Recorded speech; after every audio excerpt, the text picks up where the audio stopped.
Hi everyone, we'll just give everyone a few minutes to keep joining and we'll get started in a few minutes.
Just give it a couple more minutes for people to keep trickling through and then we'll make a start.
Okay, we've just hit 7 o'clock, so just in the interest of time, might make a start and we'll let others come through as we get going.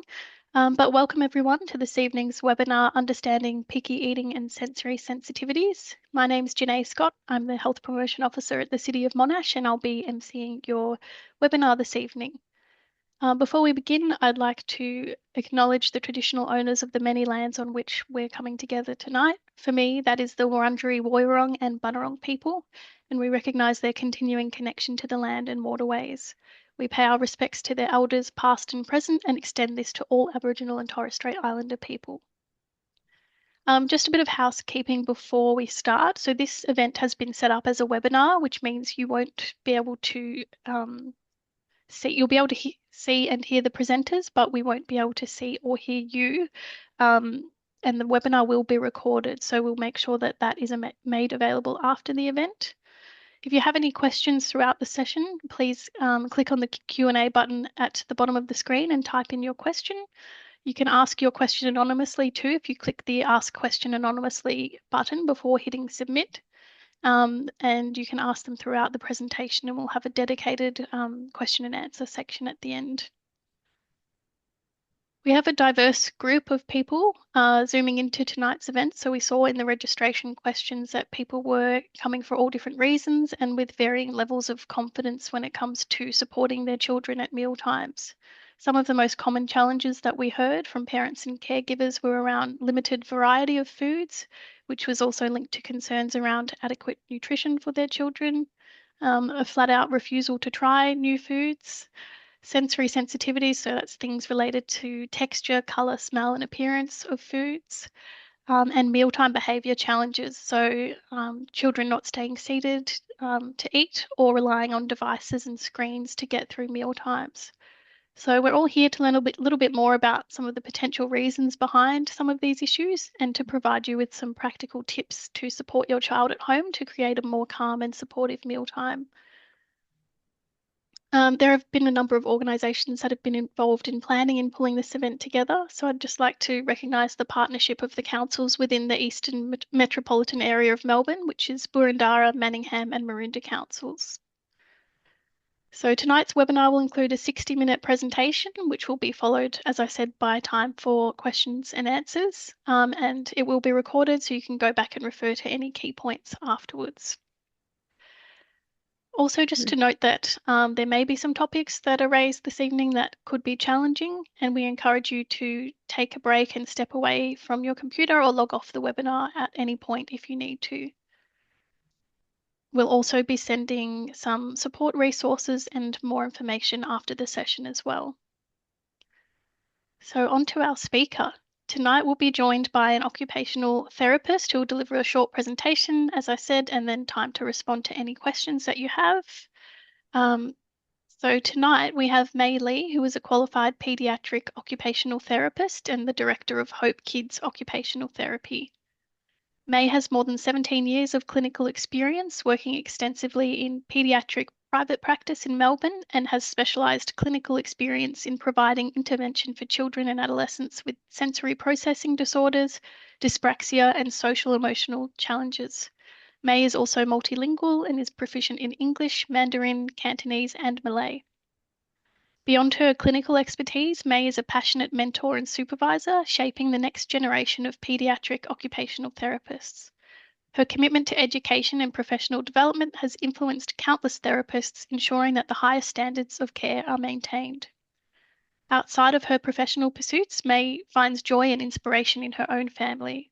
She's the proud parent of a 9-year-old boy and a 4-year-old girl and understands the challenges and joys of parenting firsthand, which further deepens her empathy and insight into the needs of children and their caregivers.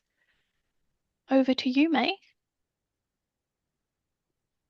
Thank you, Janae, and good evening, everyone. And thank you so much for being here today. And my name is May Lee. I'm a pediatric occupational therapist and director of Hope Kids OT. And tonight I am really delighted to share knowledge about picky eating, some of the sensory sensitivities, and useful knowledge and tips for parents, and what we can do to help our kids eat better. So by the end of today's webinar, I hope that you would have a better understanding of picky eating, able to identify what are the major reasons why children won't eat, and understand the necessary developmental skills and the sensory challenges in eating. And I hope that by the end of tonight, you'll be able to implement some of these strategies to improve your child's mealtime participation.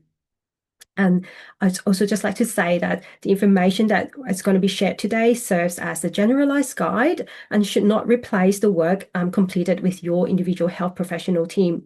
As always, please seek medical advice for your individual circumstances.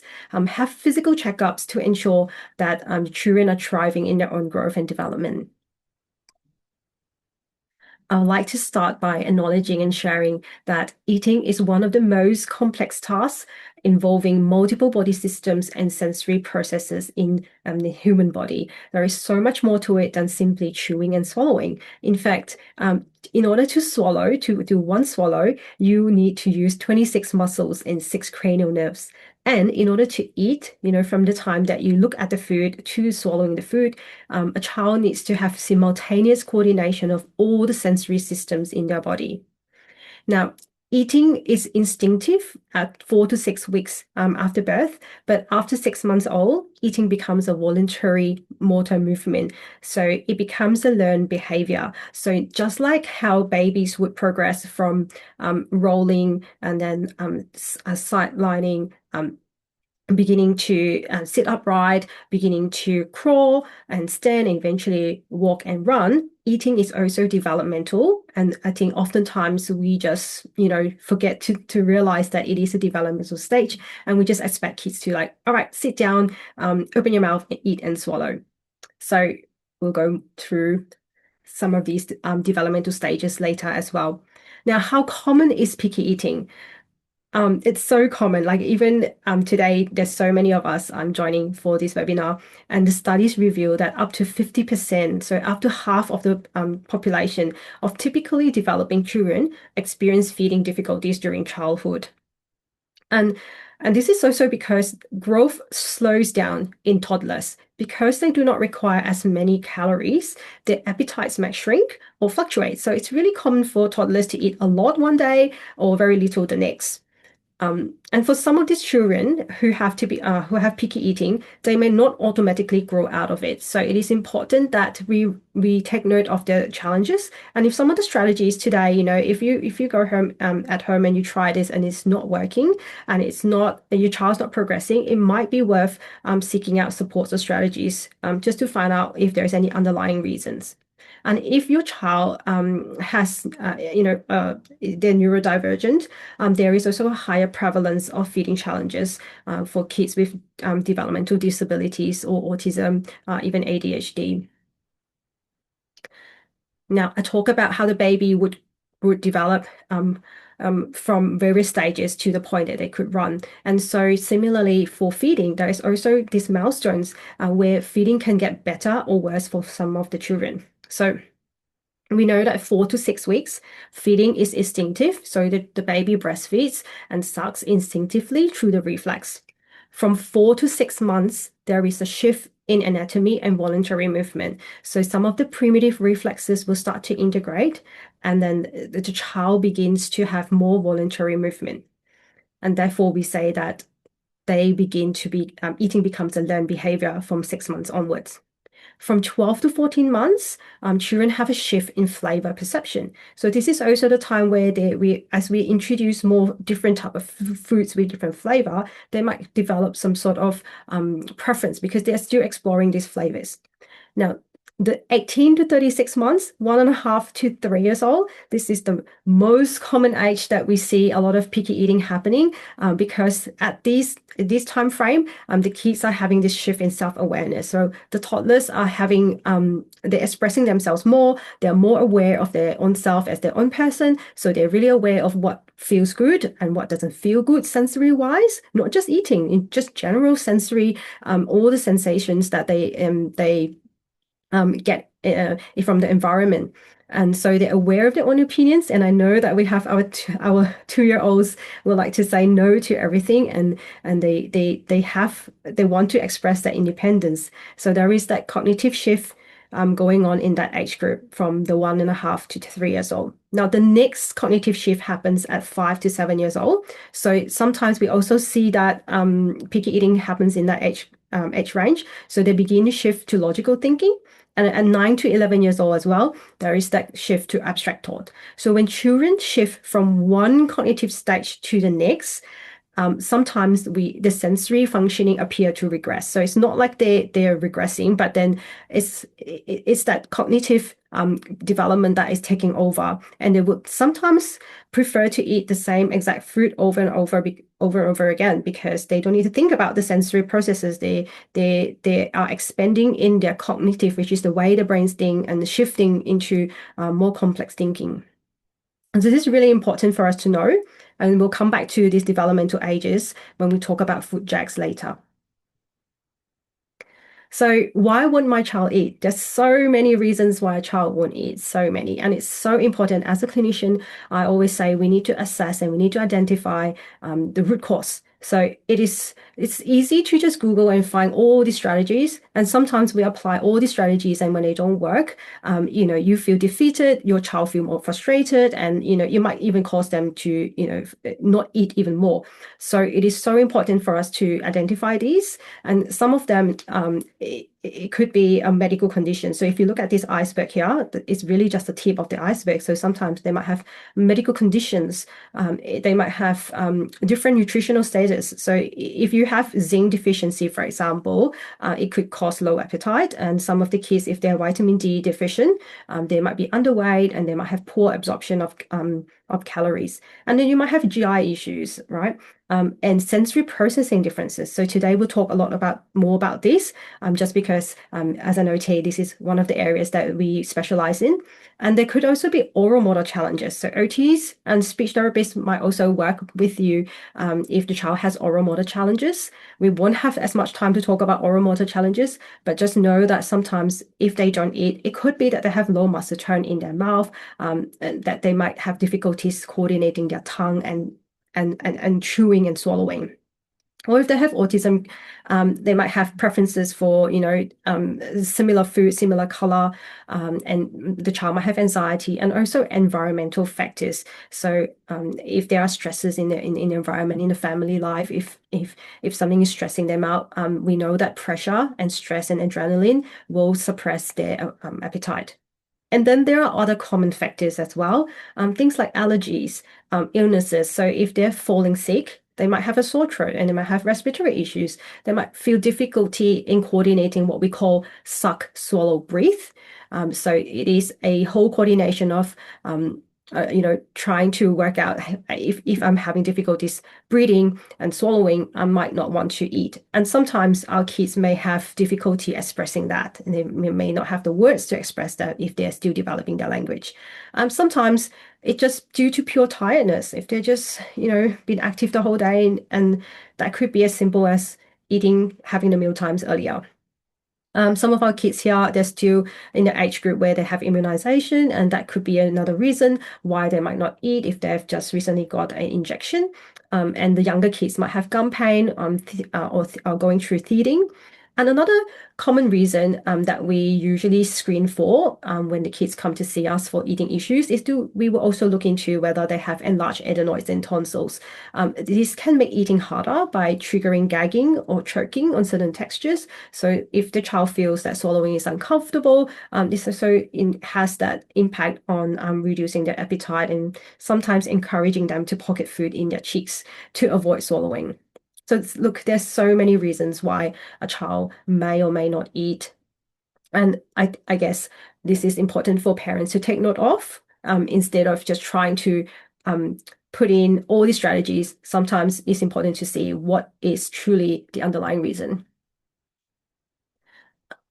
And so because eating is something children learn over time, there are so many common beliefs and assumptions around feeding. And I appreciate that, we all come from different cultures, and everyone has like different, cultural nuances to what we should do, what we should teach our kids to eating. But for the purpose of this webinar, we are talking about helping kids learn how to eat. And so these are some of the myths that we want to bust today, and hopefully having this information behind us will form or change your perspective in order to help your child to eat better. So number one,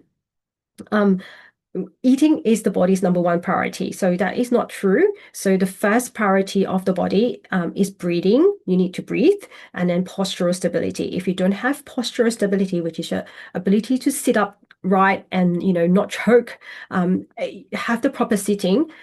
And if either of these, breathing or postural stability, is compromised, the body will prioritize them over feeding. The child will not eat. They will rather find ways to breathe and be able to support themselves. And number two, eating is instinctive. Yes, it is instinctive only in the first few weeks when they're breastfeeding. And then once the primitive reflexes come in, it becomes voluntary and therefore it becomes a learned skill. Number three, eating is easy. Eating is not easy. This is not true. Eating starts as a reflex and then is a complex skill. Like we said before, it involves all the muscles, all the organs, all the senses working together. So it requires, multiple complex systems working together. Number four, eating is a two-step process. You sit down and you eat. So that is not true. It is a really complex process. In fact, I will show you later the chart that we say that there are actually about 25 steps for typically developing children to eat, and about 32 steps for or more for children with feeding problems. And children with autism or severe sensory needs, it could go up to 40 to 45 steps.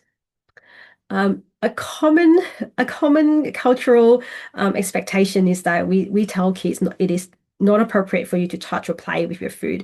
And for the context of learning how to eat, we have to change. As parents, we need to embrace this a little bit better because interacting with food is really part of normal developmental process to learn how to eat. So before you learn about food, you need to touch it, you need to interact with it. So the child needs to, explore the physics of the foods before they get into their mouth. So being messy is important. Is an important part of learning to eat. And sometimes we might hear grandparents or some different cultures might say, if the children are hungry enough, surely they will eat. They will eventually eat. This is also not true, and it can be. It is quite serious and important because for the majority of children that have feeding difficulties, clinically difficulties, eating if it hurts, they're not going to eat, and no amount of hunger is going to overcome that fact. And sometimes if it doesn't work, if it's too much, too overwhelming, the children will cry or run away and they will not eat. So it's important to know that and not assume that they will eventually eat. They need to be scaffolded, they need help, they need supports and strategies to be put in place. Most of us know that children will need to eat more than 3 times a day. I hope that you know this. Because they have smaller stomachs, they have shorter attention spans. It takes most children up to 5 to 6 meals a day to get in enough calories for proper growth and development.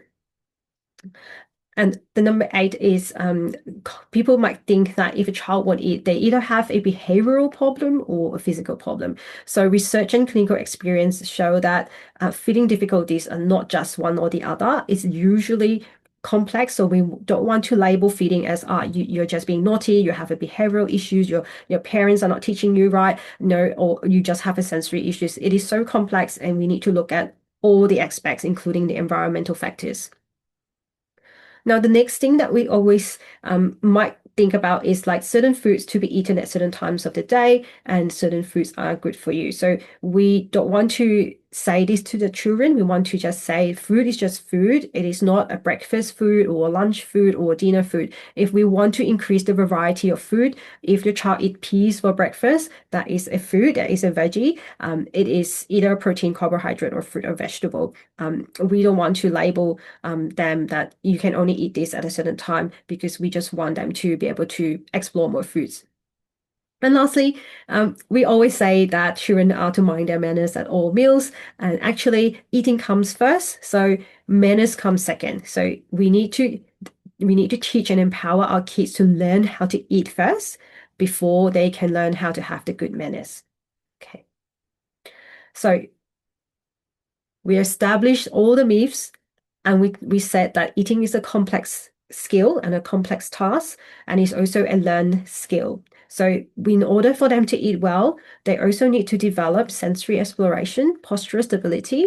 And I just want to bring in these 2 things, which relates to oral motor, which is the tongue tip lateralization. So your child needs to be able to move the tongue from side to side to be able to learn that. And your child also need to learn to have moratory chewing, so which is a chewing pattern that involves grinding the food. So they go from munching, and then it matures up to 36 months old, where they learn to chew the food, grind them, and shift the food to the molars, grind it down, and form a cohesive food ball known as the bolus, and then they can safely initiate a swallow. So we will not cover this as much, but sometimes the reason why the child won't eat, choke, or pocket the food could be because they have not developed these skills. Now, this is the part where we talk about the sensory system. So, what are our sensory systems? We know that there are five major ones. We call them the external sensory systems. So, these are your visual. So, how is eating related to sensory, right? You might ask this question. So, when we look at food, that's visual, the appearance of the food. When we touch the food, that's tactile sense, our tactile sense. And a lot of people think about touching them just in their hands and their fingers, but we also have a lot of tactile receptors in our inside the mouth, and that's how we can taste the different textures inside the mouth. I hope that makes sense. And also the temperature. One of the other things is temperature. Some kids or some individuals just prefer warm food, and some people prefer room temperature food.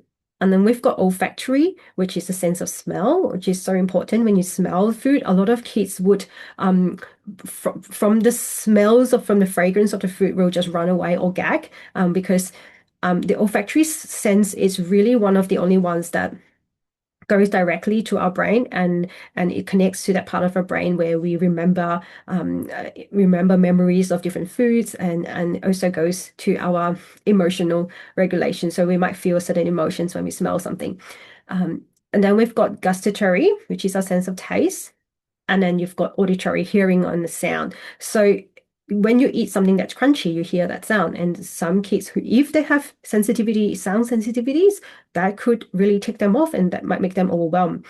So those are the main five external sensory systems, but we also have three other internal sensory systems that's not being talked about, which is your vestibular. Vestibular system is your sense of balance. The organ is in our 2 ears. It helps us balance and it gives us the orientation in space relative to gravity.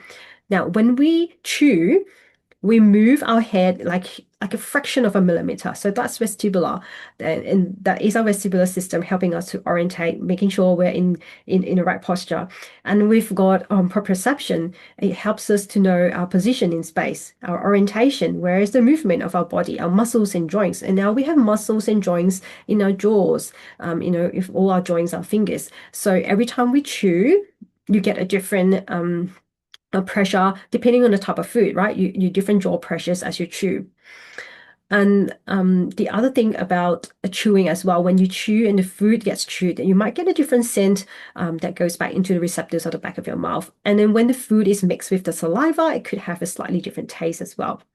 And then we've got one other hidden sensory system, which is the interoception. This is the sense of how do you know if you're hungry? How do you know, like, how we feel hangry when you feel really you're hungry, and then you have that angry sensation in emotion. So interoception tells us whether we're hungry, gives us to let us know if we are feeling thirsty, gives us that sense of fullness, and whether we need to go to the toilet for our bladder and our bowel movements. Now, some of the kids might have these sensory issues, where if they have issues with interoception and they just don't feel hungry and they don't want to eat because they don't feel hungry. And some of the kids for these sensory experiences can be stronger, maybe uncomfortable, or it could be overwhelming to the point that they're going to shut down or they get really, really distressed. And if they go into that very distressed state, this is what we call the fight, flight, or freeze mode. Our body's automatic reaction to stress or danger. So the nervous system might respond as though the experience is unsafe. And so they might cry or yell, refuse the food, leave the table, gag, spit the food out, completely shut down. So it is much harder for them to learn the new eating skills or explore food or even try unfamiliar foods when they are in this really survival mode. And the appetite are usually suppressed. So it's important for us to know this. So whenever your child is refusing, yelling, and having these behaviors, they are not being naughty. They're not doing this on purpose. It is their nervous system responding to the sensory input, the food that's being presented to them. And it is something that we need to take note of. And how can we make the environment safer? How can we present food that is less frightening to the child? And so with the sensory bits, I would like to also educate parents tonight. What are sensory profiles? You might heard about sensory seeking, sensory avoiding. What are all these things? So it is a tool that occupational therapists use to understand each person's unique sensory personality. And there is no right or wrong. All of us have different sensory profiles, right? It is how the brain receives and organizes and responds to the information from all of these sensations. And it basically just explains why certain sights or sounds or textures might make a person feel calm or excited or completely overwhelmed. The idea that we use is using a sensory cup. So you can see in this picture, there is a big cup. So people who have a low registration profile or they're sensory seekers, they have a big cup or a bucket. They need a lot of water, a lot of information, a lot of sensory input to fill up the cup until they can, function in an optimal way.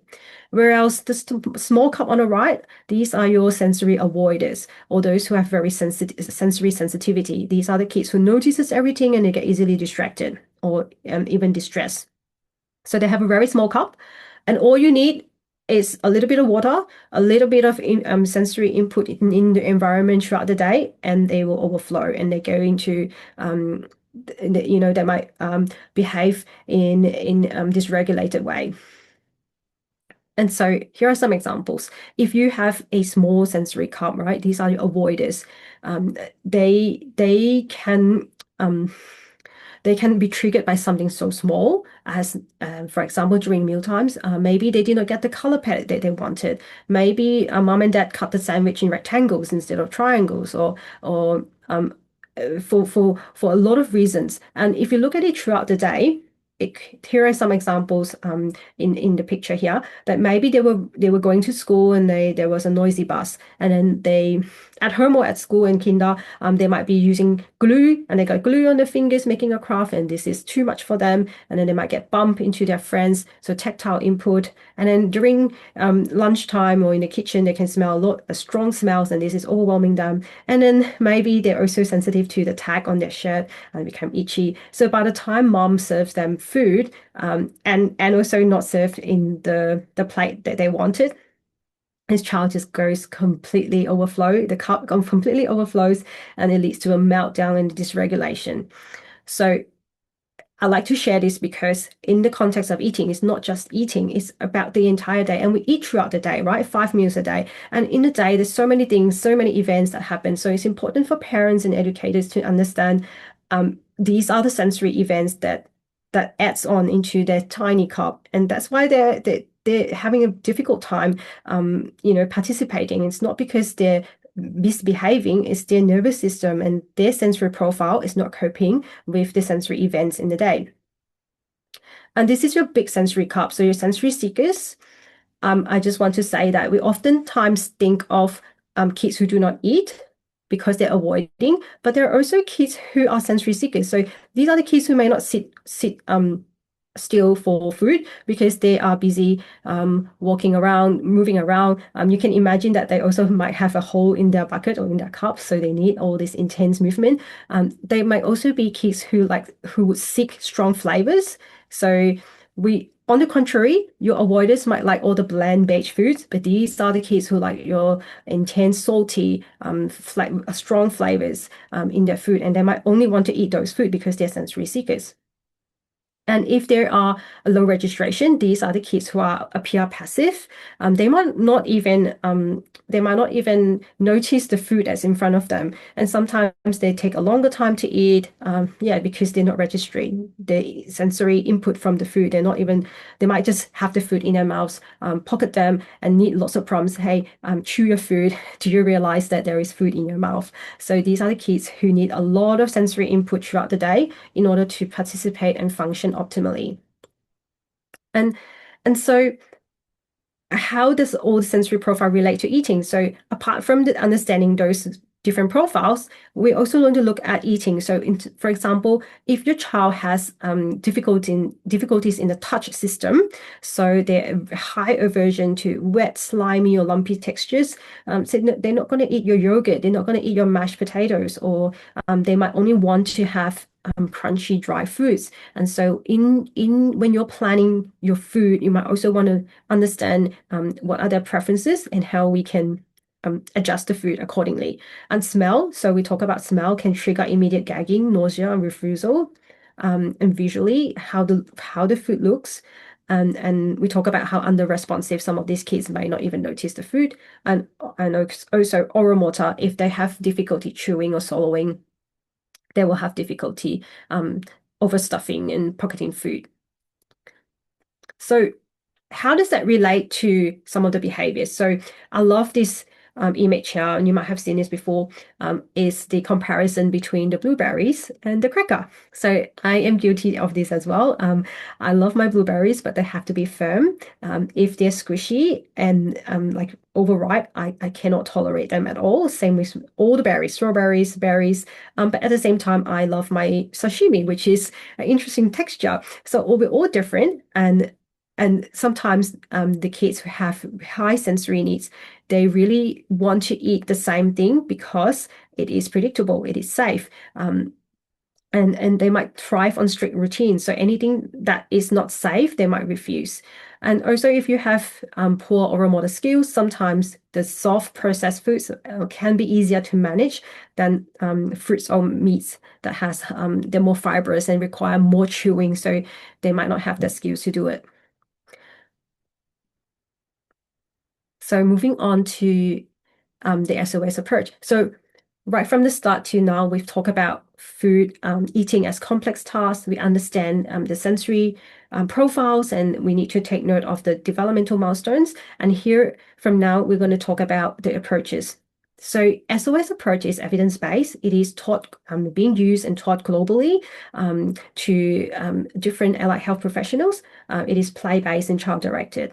So the approach really focuses on reducing pressure, building comfort with food through sensory exploration and play. So it really complements really well with the work that we do as OTs, because we love talking about sensory integration and understanding sensory profiles.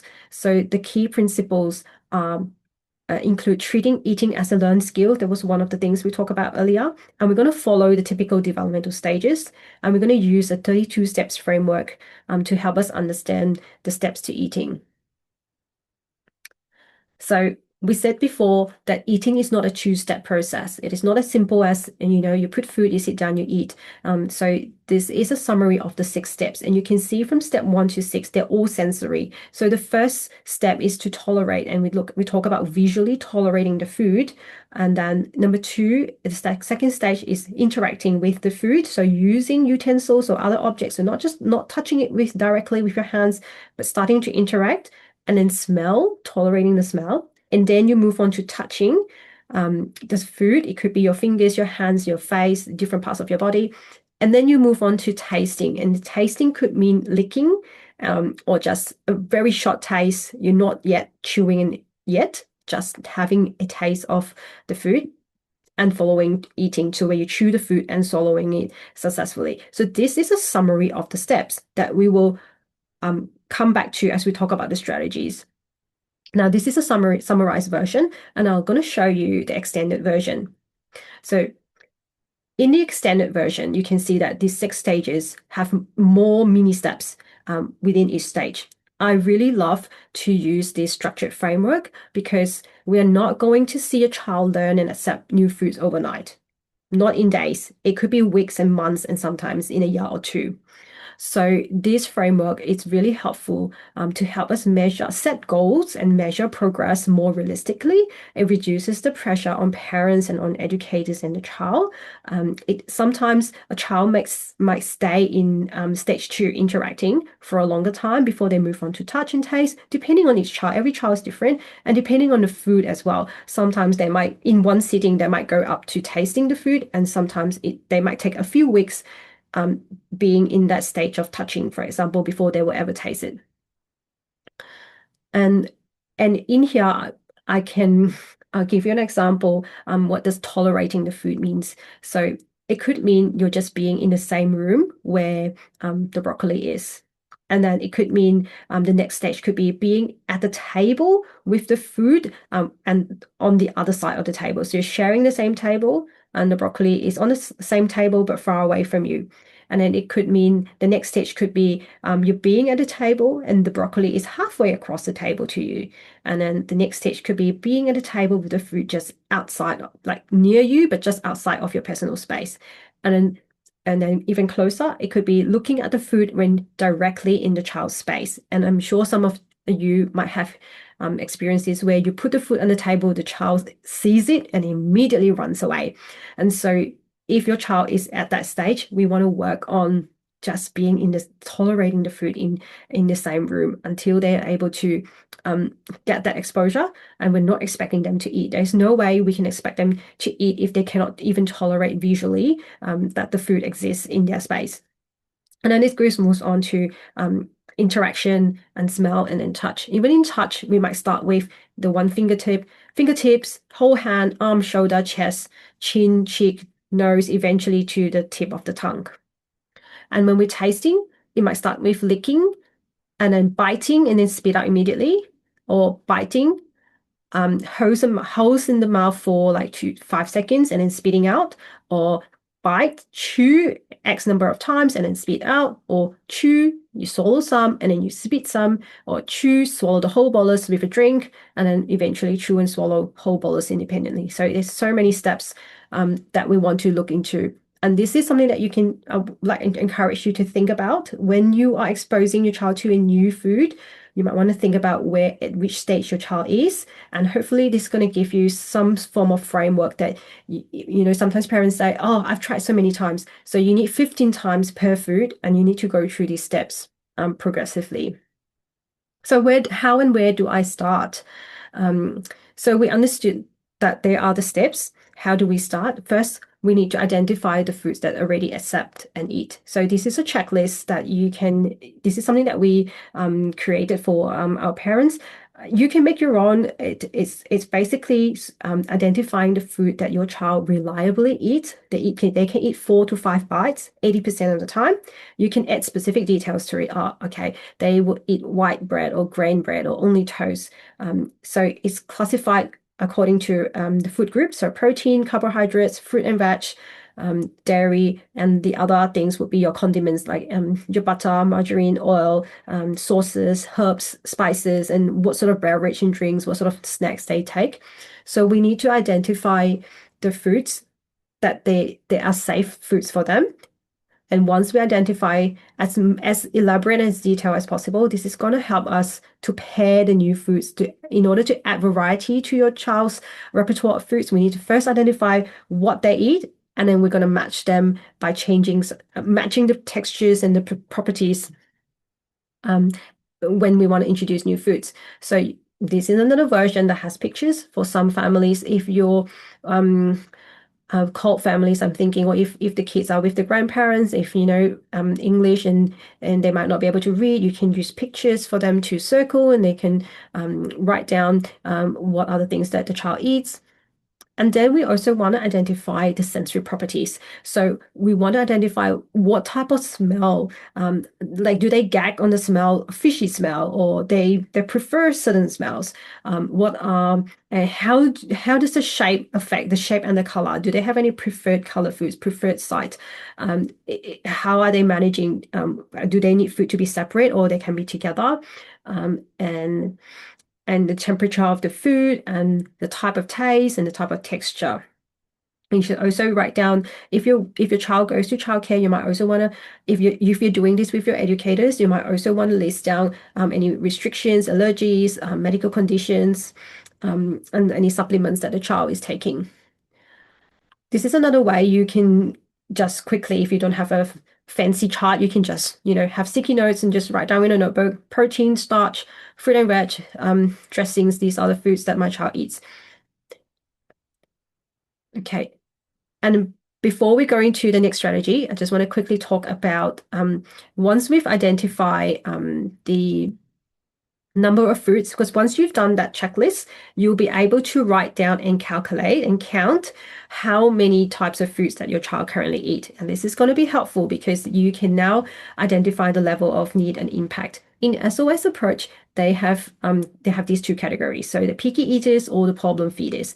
Well, in both categories, you might need help, but it's important to know, it will be helpful for you to know which category your child falls into. So a picky eater will eat at least, they have a decreased range of foods, but they will eat at least 30 types of different foods. Whereas a problem feeder, they have even more restricted range and usually less than 20 different foods. A picky eater might experience this thing called food jack. So foods that are lost due to burnout because they've been eating the same food over and over again, and this is what we call food jack. They will not eat the food because they got so sick of the food, they're not eating the food. But if you reintroduce them after a 2-week break, they are able to regain that food. However, if you're a problem feeder, food lost due to food jacks are not reacquired, and that is dangerous because even after taking a break. So this will result to a decreasing number of foods in their child's repertoire. So the food that they burn out on, it's permanently lost from their repertoire, and we don't want this to happen. So your picky eaters might, even though they're reluctant, they are able to tolerate some new foods, whereas your problem feeders are the ones that go into a distress, they go into a full meltdown when presented to new foods and a complete refusal. Your picky eaters might eat at least one food from most food texture or nutrition groups. So there is more variety, whereas your problem feeder are the ones that refuse entire categories of food texture or nutrition groups. So you can see that problem feeders are the ones that we would highly recommend that you see a health professional as soon as you can. And some other differences that we'll see is that the picky eater will typically eat with the family, whereas the problem feeder can't even eat together with the family. The problem feeder will add, even if they add new foods, it will be more than 25 steps, whereas the picky eater will be lesser steps. If you go to your maternal or your child checkups, you would persistently report them as a picky eater if you're a problem feeder. So hopefully this is also important, and we will talk about food jacks a little bit more because food jack is such an important phenomenon that happens. We need to know how to manage this. So let's talk about strategies that we can do when selecting and preparing food. So once we identify all the foods that your child eats, you'll be able to understand if they're a picky eater or a problem feeder. And then you will also understand if they're going to experience food jack and if they're going to completely refuse them or not. And we want to prevent food jack from happening. So the tendencies to food jack happens, if you remember at the start, I talk about ages 2 to 3, where they're expressing themselves, tendency to be picky eating, ages 5 to 7, and ages 9 to 11. If we allow the child to be eating the same foods over and over again at age 2 to 3, there's a tendency for them to be picky eating, and then you give them the same foods, there is a tendency for food jack to happen. And there is a higher risk that they will become problem feeders as they grow up. So food jacks are basically when the children with feeding difficulties, they prefer to eat the same food prepared the same way every day or at every meal. So they get bored, they get burnt out from these preferred foods. And once they shun this food, they're typically lost permanently from their food range. And this is basically a process of eliminating foods continue until they have very foods left in their food repertoire. It is so tempting for parents to give them the foods that they will eat. And it's so important for us not to do this because it is going to lead them to become even pickier in the future. So what do we do? How do we prevent food jacks? So the solution is to offer the particular food only every other day. So alternate days, so not every day. And hopefully, once you've identified a number of foods, some children will have more food to go around in the next day. But if your child has quite a small range of foods and they do not have wide enough food range to eat across the 5 meals across the 2 days, then you must change at least one sensory property within the preferred food every time you serve that food. So you can change the shape, color, taste, texture, or temperature. So you want to have a noticeable difference. So it's large enough change to be noticed, but small enough that your child will still eat the food. I've given an example of broccoli here. So if they eat broccoli, you can present it as broccoli with cheese balls or broccoli dip or steamed broccoli with some seeds. So it's still the same food, but you have to change one sensory property of it. Here are other examples.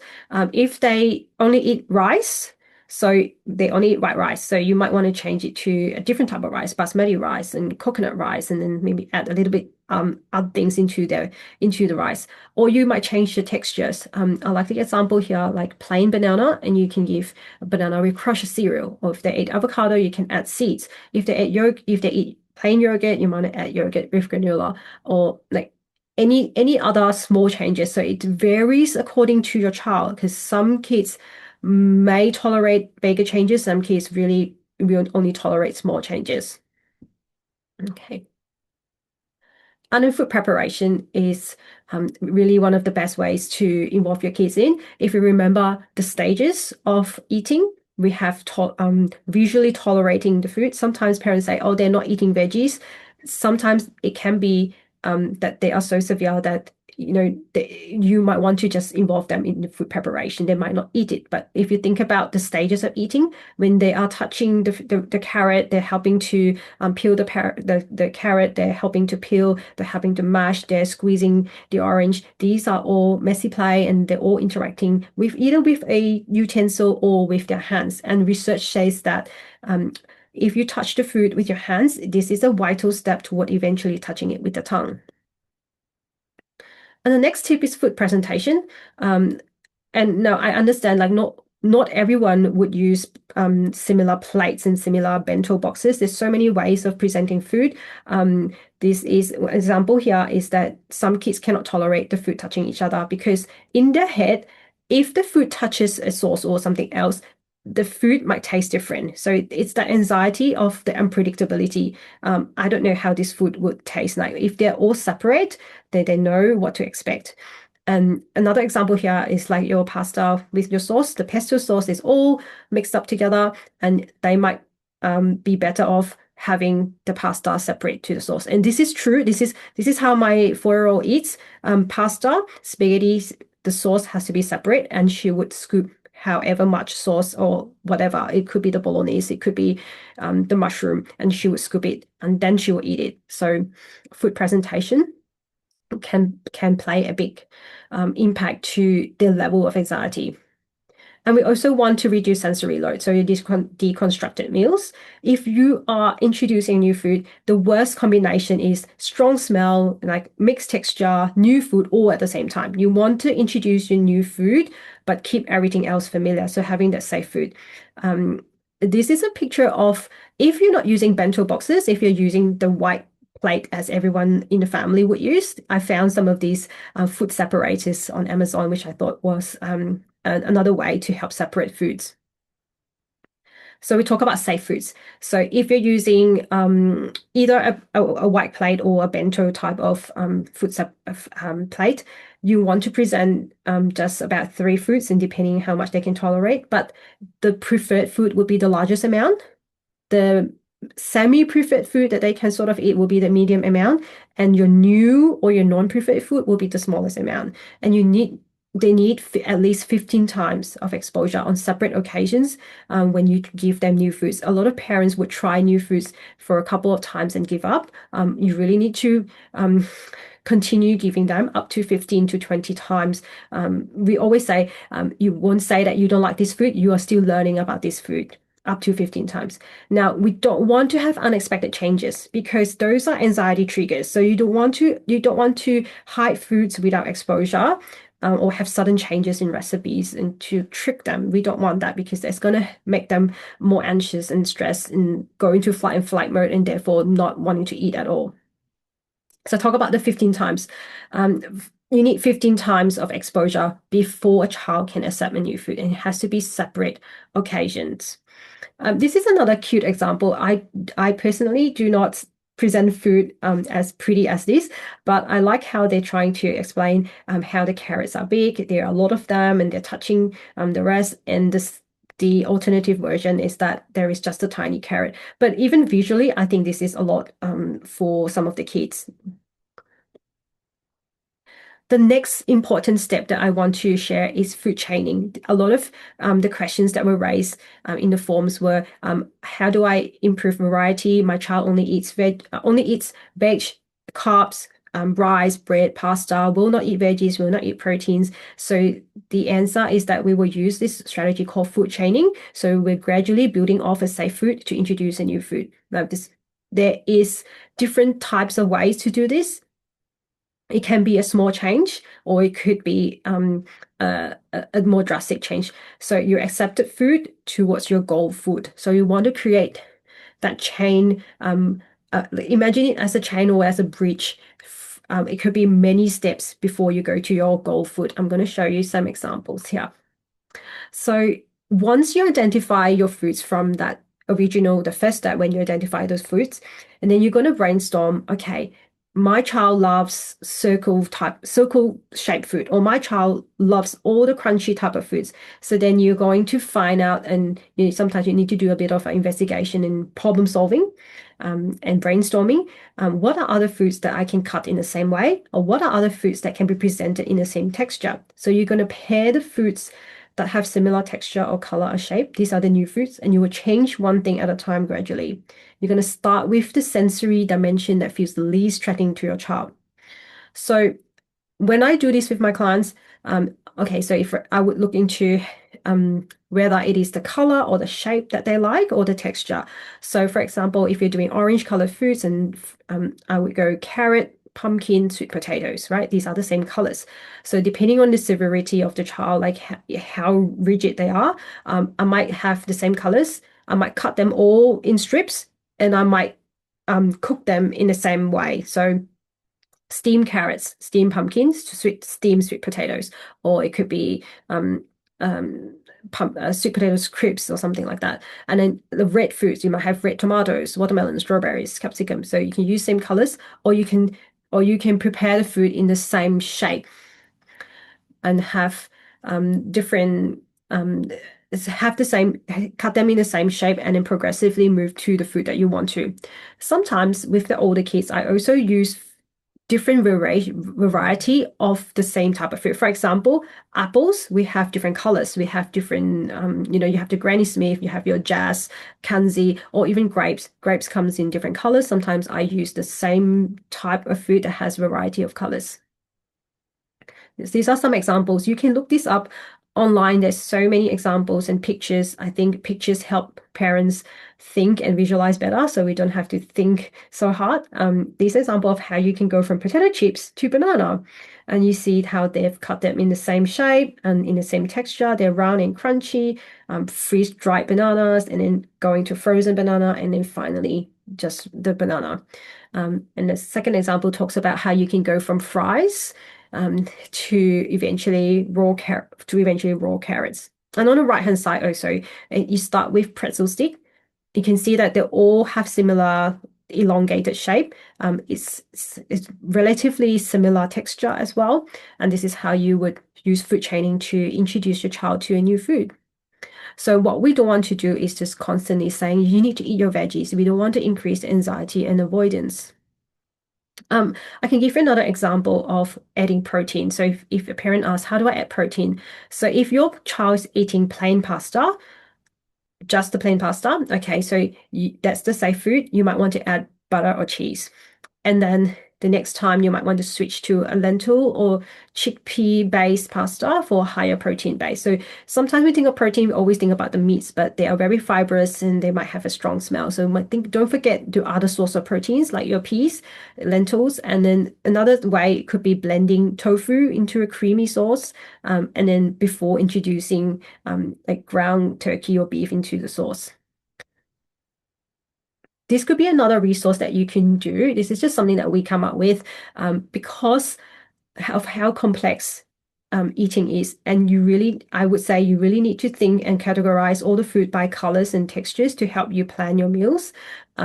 So you might want to think about, okay, here are all the foods in these colors, if your child would like to go by colors, and here are all the ways that I can prepare this food in the various textures. depending on their preferred texture, and you can go from here. And sometimes this could be a very huge task for some of you. And that's where the feeding therapist comes in, because the feeding therapist could break down the steps together and maybe help direct you in the direction that you need to go. Because sometimes there are so many areas. So maybe at this stage, your child may not need to work on these things, but maybe just working on oral motor or other sensory issues.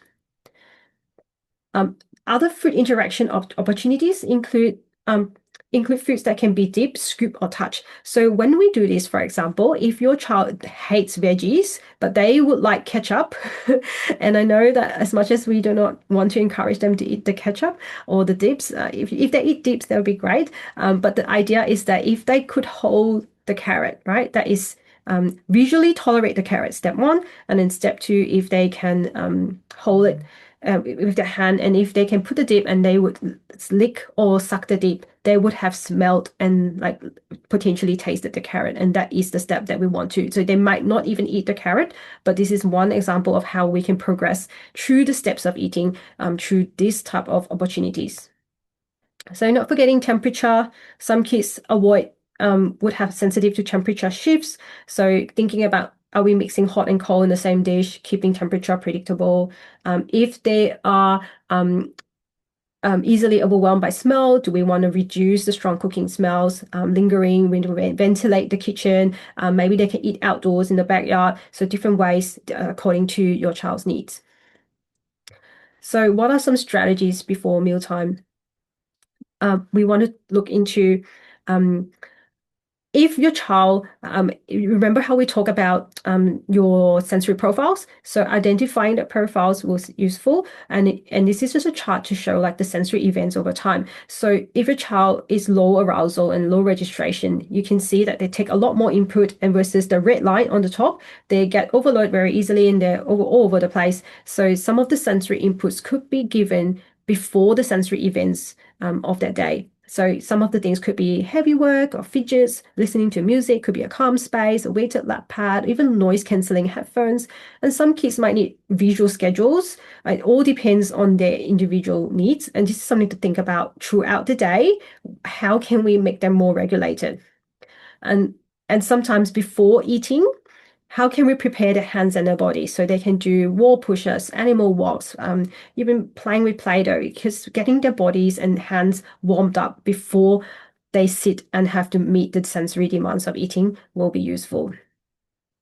And environmentally, how do we set up? So you might want to think about using a learning bowl or learning plate so they can place the non-preferred foods to keep them on the table, but off their plate, but it stays at the table and they're visually tolerating the food next to them. They might poke it, they might play with it, but we will have that on the table. You might want to include your drink bottle or water, warm cloth to clean their hands. Sometimes these kids, the moment they touch the food and it is, there's sensory and they cannot tolerate, they want to run away and escape, right? They want to run away and wash their hands. So we don't want them to run away because it's harder for a parent to bring them back. So have the cloth ready, have your even wet wipes if they can tolerate wet wipes, so that at that point in time you can remove that sensory input. And also having a designated space and having the right cues for eating, having the appropriate tools and cutlery. Sometimes the cutlery might be not age appropriate for them. And ensuring seating and posture is appropriate. Sometimes you might want to use a mirror, and using a mirror is great because then some of the kids, we talk about, hey, look where the food is. Are you chewing? Are you swallowing? Instead of looking at screens.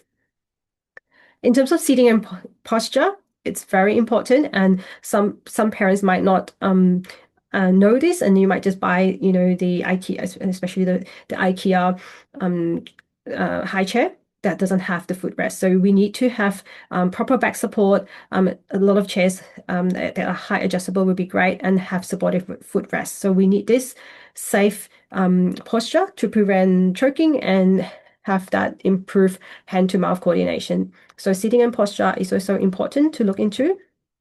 And some of these kids, if they are anxious and if your child is neurodivergent, you might find this useful, using visuals to support communication, because sometimes language, it takes more time for them to process information. and then more time for them to process and come up with the words to tell you. So we might want to use visuals. This is an app by MyComs. It's called MyComs. You can build your own visuals and you can customize it. I like how it's available in all languages. There was a child who was so stressed about eating because the visual that the teacher or the parent did was a cartoon image that is not relevant to his repertoire of foods. So if you're from a Chinese family, you know the foods that you're eating are dumplings and noodles, so you might want to show realistic photos of what you're having. You can also show them the menu so that they know what to expect. It's going to reduce that anxiety. And sometimes you might want to show them routine. Here are the things that are going to happen on a daily basis. Sometimes we might want to use like first we're going to do this, then we're going to eat. And if you're using visuals, I highly recommend that you use as realistic photos as possible so that it's meaningful to the child. This is some other, there's no right or wrong way. This is just some visuals that we can use to support participation for some of the kids. So it becomes like a game. It becomes like, oh, okay, I can hold the food, I can lick it, I can kiss it. Just ways to support participation. Now, what about during mealtime? What can we do? So your meal time shouldn't feel like a battleground. So the thing that we want to avoid is the power struggle. We don't want to make mealtime stressful and anxiety provoking. So our role as parents are to decide when we're eating, where we're eating, and what foods are provided, right? The schedule and the routines. And we want to be a good role model. Even if you don't want to eat the leftover foods, you're not gonna, say, oh, not this again. So we want to show good examples, and we want to show good examples of the food choices we make and how we talk to our children about food and how we enjoy meal times. So we know that they have to eat about 5 meals a day. We really want to avoid grazing. A lot of parents say, what to do? My child is always wanting to snack before. Well, we will have to ensure that we stick to our schedule and really try to avoid that, because if they're grazing, they're not hungry, it will make the meal times really difficult. And we don't want to extend the mealtime duration for too long as well. I say 15 to 20 minutes is ideal, like 30 minutes max. We really want to avoid distractions because we know that kids need to learn how to eat. And we're talking about kids who are not eating, they're picky eaters. So the television, the phone, the tablets are not going to help them be mindful and to actually focus on the actual learning of the eating. You might want to have designated place, seating, cues for eating. One of the tricks that we talk about is to use placemats if you want to create a new cue to remind your child. You might want to buy new placemats, like this is the new, we are going to try to eat new things now. That could be one of the examples. And during mealtime, we want to have enjoyable meal times. We can talk about the food properties, we can have pleasant conversations. We don't want to do any punishment at the mealtime. We don't want to do any timeout during meals. We need them to stay at the table. We don't want to bribe them with sweets and preferred foods. And we also don't want to make comments about body shapes and sizes because that's going to affect their body image as they grow up. So during meal times, the idea is that it shouldn't be we shouldn't add additional negative or anxiety or unpleasant situation, because they're already overwhelmed by, if they have sensory issues, they're already overwhelmed. So that's not going to help, because we know that the pressure is going to reduce their appetite. So pressure can show up in so many ways. And here are some examples. Like if you're rewarding them, you're bribing them, you're begging them, or you're force feeding them, if you're withholding some of the foods, that's pressure. And fussy eating and pressure can reinforce each other. So you're being fussy, and then you become even fussier, and the fussy eater is more likely to be pressured, and then it goes on and on. It's not going to help. And the statistics show that 90% of parents use pressure at mealtimes. I'm guilty of it sometimes, but research shows that if the children are pressured to eat more, they often end up eating less. So we want to avoid pressure language. We don't want to suppress their appetite. We don't want them to go into a reaction mode rather than a learning mode. If your child is throwing food, and throwing food is a whole new thing separately, but if your child is a babies and 1 to 2 years old and they're throwing food, that is sort of normal, and there is they are still learning, and they could be developing cause and effect. They might be expressing their preferences. But if they're 3 and above, they shouldn't be throwing food. But instead of saying don't throw the food, you can use positive language like food stays on the table. We want to teach them what to do instead of what they shouldn't do. And you can use playful language as well. Instead of calling this broccoli or vegetables good for you, you can say, look at these trees, these are some dinosaur food. Because some of the kids, if they're in that 2 to 4 years old, they're in that developmental stage where they're developing pretend play. And we want to meet them where they are developmentally. Another useful tactic or strategy we can use is the buffet family meal. So you want to prepare whatever you want for the family meal, plus 1 or 2 of your child-safe foods. So you put all the foods in bowls or dishes or pans if they're on serving too. You put everything on the table. You can get them to carry the food to the table. That helps to expose them visually to the food as well. And you start serving yourself. You might say, I might try this today. You place the food next, and the child can put some and scoop some of the food. Now, you want to make sure that you are also picking some of the child safe foods because you don't want them to think that the safe foods are only just for them. So how do we do the mealtime routine? So instead of telling them it's dinner time now, we want to give them a warning. You give a gentle 5-minute warning before the meal starts so your child can transition out of their current activity. And then you want to signal the start of the routine with a consistent phrase like it is time to wash your hands now. So you're not going to ask them, do you want to eat? And, they're going to say no if they're 2-year-old, but we're going to start the transition activity. And then they sit at the table, they have the empty plate. If you're using the empty plate to minimize overwhelm and reduce pressure, or you can use the non-slip plates. And then you're going to do the family style serving, which is the buffet. And you're going to use a separate learning plate if needed. So your child's going to scoop the food, the food that they're going to eat. It could be a safe food and then something from the family meal onto their plate. And whatever they do not want to eat, they can put it on the learning plate. Now, the learning plate, it is not the ignoring plate. So we might want to talk about the food on the learning plate. We might want to talk about, pay attention to it. And we might want to get them to poke it or smell it and interact using the steps of eating, but we don't expect them to eat it. So once the meal's finished, we're going to do cleanup. We're going to empower your child to help clear the table. They can throw or they can blow one piece of the food served into the trash or scraps bowl. If you're recycling or you're keeping the leftovers for the next day, you can get them to scoop, pour, scrape the food into that. So they are visually tolerating and they're interacting with the utensil. If it's a piece of nugget, they can also hold and touch with their hands. So we're looking at the steps of eating, and this is how you can use the concepts of SOS approach in your regular meal times. And apart from meal times, you might want to do these other strategies for new food exploration, right? Because a lot of kids in that age group, we want to do play-based approach. This is where we talk about you can play with your food, right? You can play a game of I Spy. Let's roll the peas. Let's make a face. So we don't expect the child to eat these foods because they're exploring and touching and smelling and perhaps you can go all the way to like, can we kiss it? Can we lick it? But we do not expect them to eat it. And here are some examples, making bananas and pretzels and building and making a face from the fruits and playing tic-tac-toe, stacking, making a face. And I like this image of the child using a car. So we're really just tolerating visually touching with the carrots. And eventually, when you see them being able to touch it, then you move on accordingly, according to the steps of eating. You might want to copy what they do, and then you can model something a little bit harder. So you might poke with one finger and you can copy that. Maybe you squash it and then you can put it to your nose. So you model it and then they can scrape the fruit off your nose and they can put it on their nose and so on and so forth. For your older kids, we have this approach called the food scientist approach. These are the kids who maybe will not eat any and will not, play with their food. And, they might think, oh, these are very childish activities. I don't want to play with my food. I don't want to build things and make a face. And you can do a more scientific manner.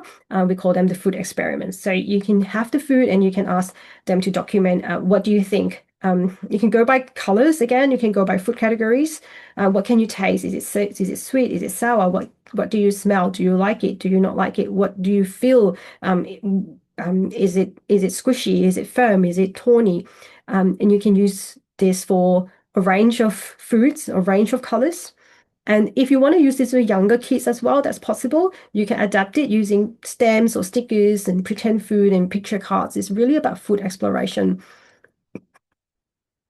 And I think another thing that we want to think about is how we can reframe success. So all of these strategies are helpful and it might take a long time. So we might want to think about, instead of thinking, did my child eat the food? Which I know it is the ultimate step, but it's going to take a long time and we know that there's many steps. So we want to think, is my child becoming more flexible, more curious, more regulated and safe around food? So research says 10 to 15 or more exposures, but if your child has sensory issues, it can be significantly more. And so in terms of progress, what it could look like clinically, we're saying a picky eater could go weeks to a few months of using all these strategies. And kids with sensory challenges may go up to 6 to 12 months. And if you have RFID or you're autistic, you have high sensory needs, this is a long-term gradual progress.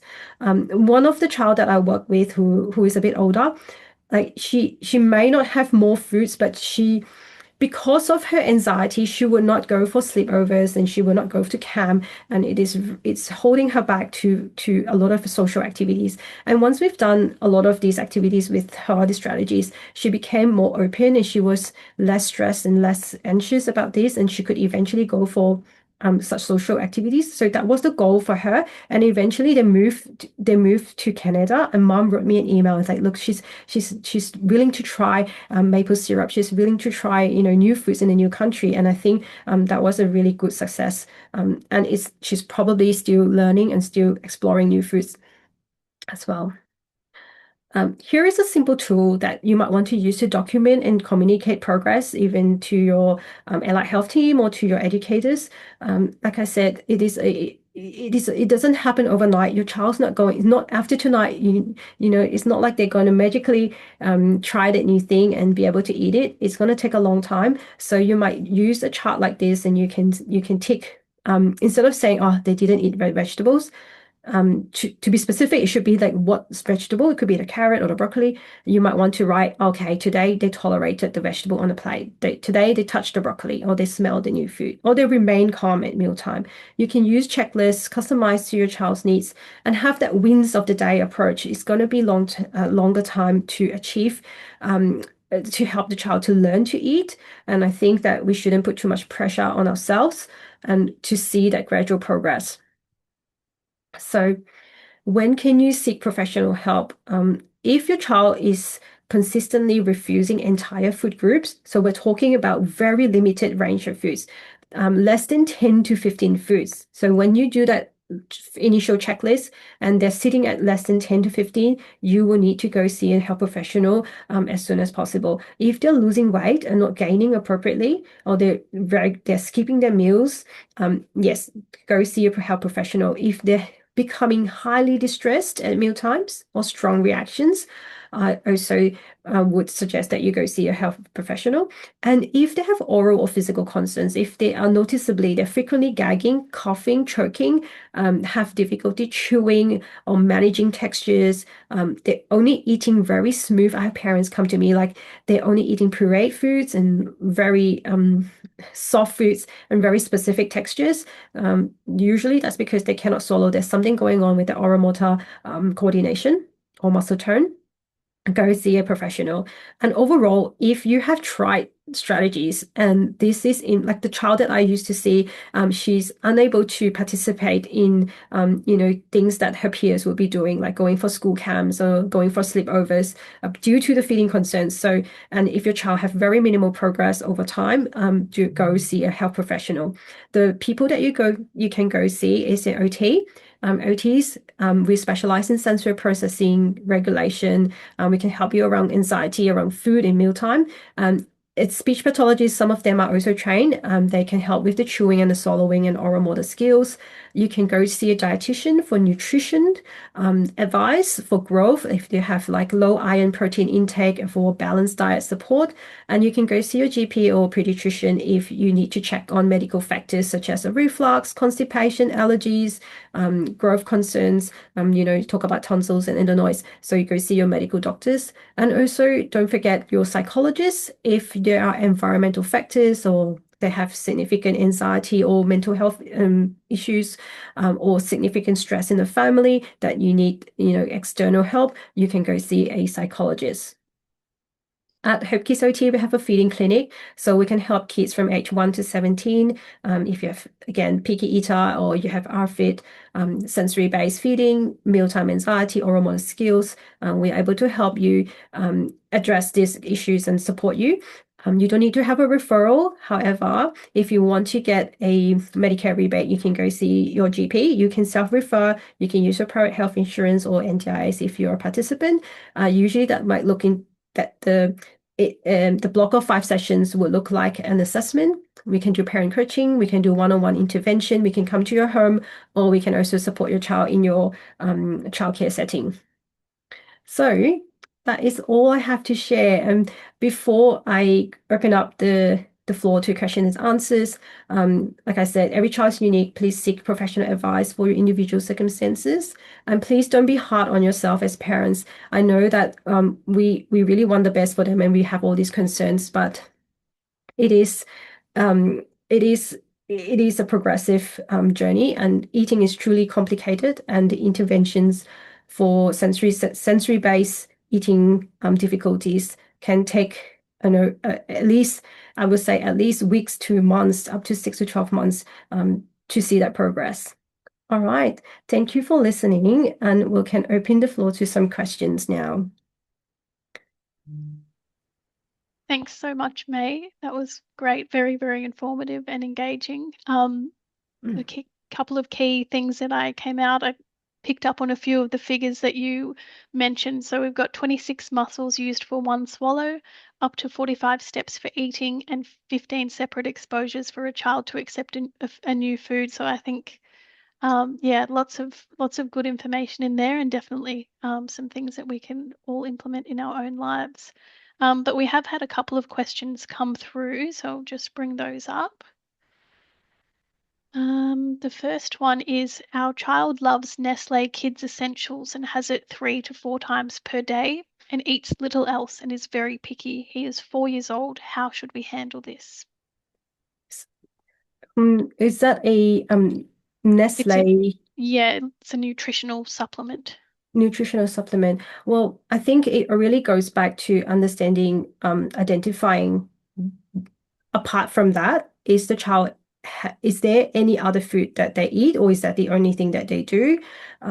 If that's the only food that they're having, you will really need to see a health professional to look into managing, creating that diet for the child. But looking back to your list of what the foods they eat, identifying if even if there's one thing that they eat other than the supplement, if there is one protein or one carbohydrate, this is where you would start to identify what can you add to that. So changing the texture, changing the color. So remember how I talk about rice or broccoli, changing one other factor in that to progressively start to expose them to be able to accept the changes in the food. And then using food chaining would be the strategy that I would recommend. Right, thank you. The next one is, my 7-year-old has ADHD, ASD, and PDA. He refuses to try different foods and eats limited foods that must be prepared as he wants. I can't even get him to put something different in his mouth. He refuses to eat things he likes if they're touching something he thinks is yucky. Do you have any tips to get him to try different foods? Yes, it would be similar to what we say, right? Looking at food presentation, that's one thing. Using the safe foods, so pairing the safe foods. So surely there's one or two things that they eat right now, and using that, and then using food chaining to using the steps in food chaining to introduce something that's similar So depending what your new food that you want to achieve, you might need to do some detective work and some problem solving and brainstorming to find out what are the textures and the colors and the shapes that you're going to change in the new food to introduce a new food. I also want to talk about PDA because you mentioned there's autism, ADHD, and PDA is very complex scenario there. With PDA, there is a lot of demand avoidance. So one of the other things is not giving that demand and try to change the way we speak to them. We want to have low demand requests. So instead of, try this, it could be there's so many ways we want to reduce that demand. It could be in a very humorous, joking way. I think going to that if he's a bit more of a playful manner, you might want to look into how we can make the whole food exploration a experiment and a play-based approach, I think would reduce the anxiety around that. And in the meantime, look into what safe food that he eats and how we can start to introduce new food through food chaining. Great, thank you. The next one is, what are your thoughts? I think you have covered this a little bit. What are your Mm. thoughts about hiding veggies in meals? Should we tell Yes. or label the food for them, or just give it to them without telling them? I guess it really depends on each child and how reactive they're going to be. Um, my daughter, she would react very, it's almost like I've betrayed her and she lost all trust. So I also don't want that to happen. So I would tell her, ideally we might want to expose that food first. So you could show them in front of them, like, I actually hide the broccolis in my pasta. So my bolognese have broccolis. And then I'll show her like this is the broccoli is in the sauce, and applying my daughter is 3 turning 4. The sauce goes over the broccoli, and she knows that there is inside, and she also have the safe food. So her safe food is cucumbers and tomatoes. She's been eating that since she was 1, and like every time wherever we go, we need to have cucumbers. It's our safe food, and now we are working on alternating. So one bite of the cucumber and then one bite of the food that I want her to eat. So ideally, I think not to hide them, because it might trigger that loss of trust. It might also trigger that even more anxiety. And how do we expect the child to trust us the next time? They're going to be thinking, what has mom hide in this meal that I do not know? And we don't want that to happen. The next one is, I'd like to know more about ARFID, please. Thank you. Oh, ARFID is a disorder or condition where the child has very severe sensory needs and also very, very limited food, very limited food intake. And it is something that you would need an OT or a team around to support your child. So if you suspect your child has ARFID and would go into a diagnostic um, process, I think you really, really need to have that professional input. So I would suggest that you get the professional input and not try to do these strategies on your own, because there might be some steps that you need to address first, and you might want to consider the psychological input to the child with FID. So they have very lack of interest in food. They have lots of fear and aversive consequences. So, um, and it is much more severe than your typical picky eating. And it can lead to significant weight loss, severe nutritional deficiencies, and yeah, also dependent on oral nutritional supplements or feeding tubes. And similar to my child that I talk about, it can also lead to psychosocial impairment, such as avoiding any social events or school camps due to food anxiety. The diagnosis is made by a healthcare professional, usually a GP, psychologist, or psychiatrist. Yeah. Might have time for a couple Mhm. more questions. The next one is from Grace. My 18-month-old only eats soft cooked veg. Most of his teeth have already cut through. When do they start eating crunchy veg? When do they start? There's no fixed time of when they would eat crunchy foods, but if they're only eating soft foods, yes, we might want to look into, is it a texture thing or is it a oral motor development? Is it because they haven't developed the strength and endurance and the ability to chew? So I would say you might want to look into that to determine if those are the underlying issues. But there is no fixed time because if they have teeth, they should be able to crunch on crunchy foods. We do have a few more questions, but what we might do is answer one more and then Mhm. we can make a note of the others, and we might be able to follow up after the session if that's okay. So the next one from Michelle was, why does my child eat better at a restaurant or at childcare? For example, trying pasta with mixed sauces, trying new foods such as meatballs compared to at home when they eat plain pasta only with no meat. Many Yes, thanks. that's a good question. So it's a lot of it is environmental factors. So depending on each child, right, it's all different. Sometimes just having other children model and role model it, or sometimes in the childcare they have very fixed schedules. So some kids really thrive on that schedule, and sometimes it could be that they a combination of factors, that they have played before. So in childcare, there is a lot of activities, and there is like, okay, now we're doing this, then we're doing that. If they have, used up their activity, they have received sensory input through the activity, and then, they've been climbing, they've been running, and that just preps them sensory wise. As compared to at home, parents, sometimes we don't think about all these things. We just cook dinner and you expect the child to just come and eat, right? Whereas in childcare, there's a lot of activities. They might have been warmed up beforehand, and then they might have visuals, and then your peers might also be your role model. So there's a lot of factors there. It's the same with why some kids would eat. Um, they can, on the contrary, there are also kids who eat the food at home but will not eat in childcare, and it can be also due to being overwhelmed by the sensory input in childcare. I hope that makes sense. So it's really the environmental factors, really. Great, thank you. We'll endeavour to answer the remaining questions in a follow-up email, but we've now come to the end of this evening's session. So on behalf of the participating councils, I just want to thank you again, May, for your time and expertise this evening. And thank you to everyone who came along tonight. I hope there's some tips and tricks that you can take away to use with your little ones at home during meal times. I know I've certainly been taking a lot of notes.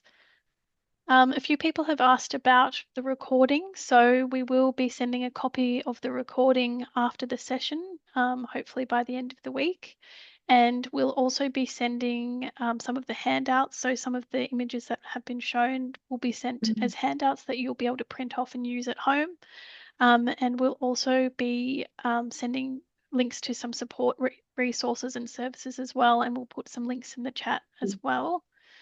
Um, as you can see on the screen, there is a QR code there, and we'd really love to hear what you thought of the event. So if you have a couple of minutes and you would like to fill out our evaluation survey, that will help us plan for future events as well. And as a little thank you, we do have a couple of prizes on offer for people who complete the survey. So we've got some cutlery sets and some Bluey lunch boxes as well as a bit of an incentive to complete the evaluation. But if you don't have time to do that now, this will be sent in the email tomorrow as well, or by the end of the week. But that's all we've got time for. So thank you all for coming, and we'll be in touch shortly with more information. Enjoy Thank the you, rest of your Janine. Thank evening. you. Thank you. Thank you, everyone.